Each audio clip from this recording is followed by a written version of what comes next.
24-25 के देशों में आज अपने हमारी पारित होने की inflation rate अवस्था कम तक पहुंच गया है। क्योंकि लोकतंत्र में बहुमत का आंकड़ा सरकार के पास है, इसलिए ये बजट पारित तो होना ही है।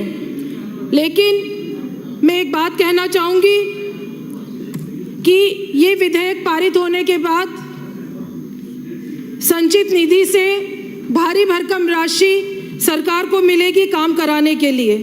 और मैं ये अपेक्षा भी करती हूँ कि जब सदन के नेता यहाँ बैठे हुए हों और वो जब अपना जवाब पेश करें तो बुनियादी तथ्य जो यहाँ के सदस्यों ने उठाए हैं पूरे सदन के दौरान, उनका वो जवाब दें, न कि दिल्ली की केंद्र सरकार के महिमा मंडन यहाँ पर करा जाए।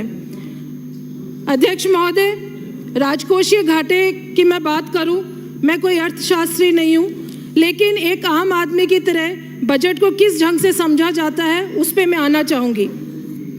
आपने अपने बजट के अनुमानों में राजकोषीय घाटा जीडीपी का 3.93% रहने का अनुमान लगाया और पिछली सरकार के अंतिम बजट में लगभग इतना ही प्रतिशत हम लोग छोड़ के गए थे।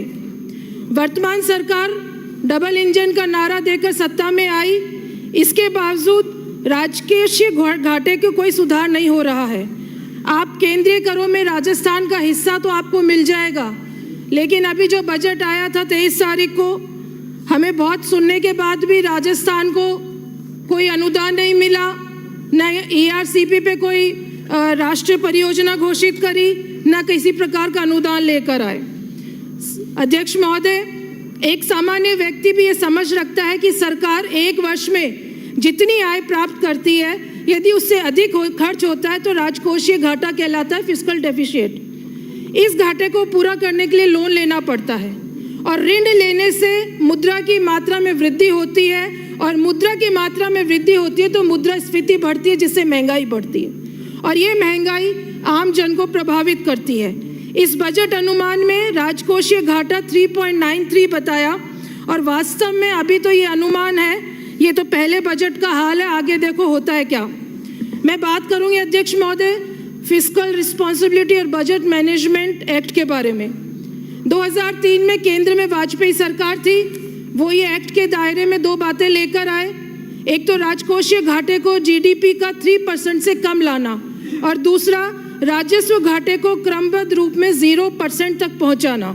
लेकिन वर्तमान में बजट में राजस्व घाटा स्टेट जीडीपी का 1.45% है और राजकोषीय घाटा स्टेट जीडीपी का 3.93 है।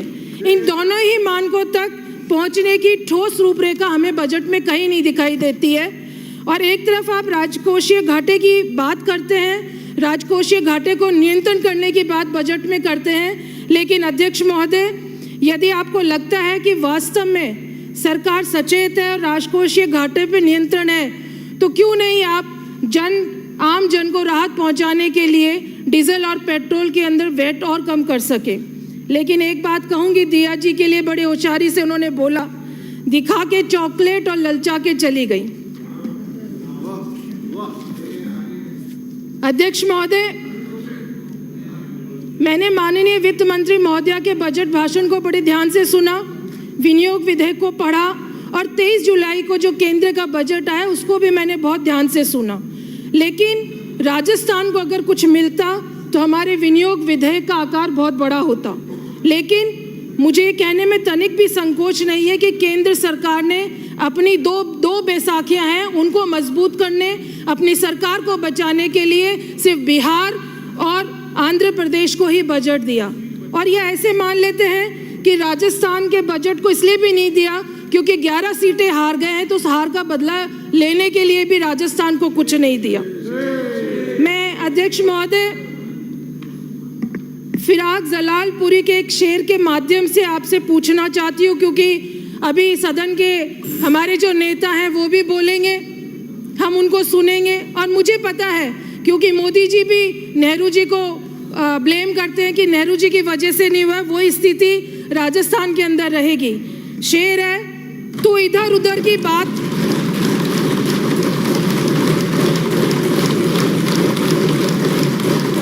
इधर उधर की ना बात कर, तू इधर उधर की ना बात कर, ये बता कि काफिला क्यों लूटा।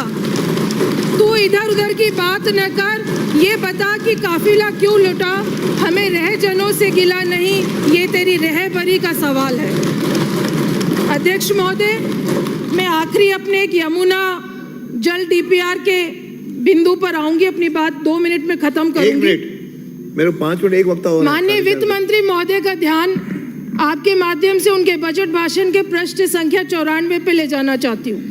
हरियाणा से यमुना के पानी को राजस्थान के 3 जिलों में लाने के लिए अभी बजट के अंदर 60 करोड़ रुपए डीपीआर के लिए विनियोग विधेयक से सिंचाई विभाग से मांगों से निकाला जाएगा अध्यक्ष महोदय।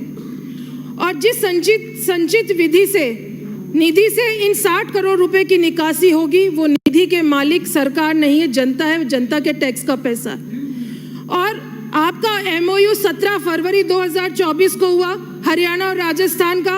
अभी तक आपने ये नहीं रखा यहाँ पे पटल पे कि एमओयू में क्या शर्तें थी, और न हरियाणा ने अपने बजट के अंदर ये रखा कि हम राजस्थान की सीमा तक पाइपलाइन ले जाएंगे। डीपीआर के लिए कितना पैसा वो रखेंगे, हरियाणा की सरकार ने अभी तक नहीं बताया। हरियाणा के सदन के अंदर मुख्यमंत्री ने अपने वित्त मंत्री के तौर पर भाषण के अंदर ये कहा कि बाढ़ के अंदर 24,000 क्यूसेक पानी जो है वो वेस्ट जाता है, और वो 24,000 क्यूसेक को हम सिंचित करेंगे।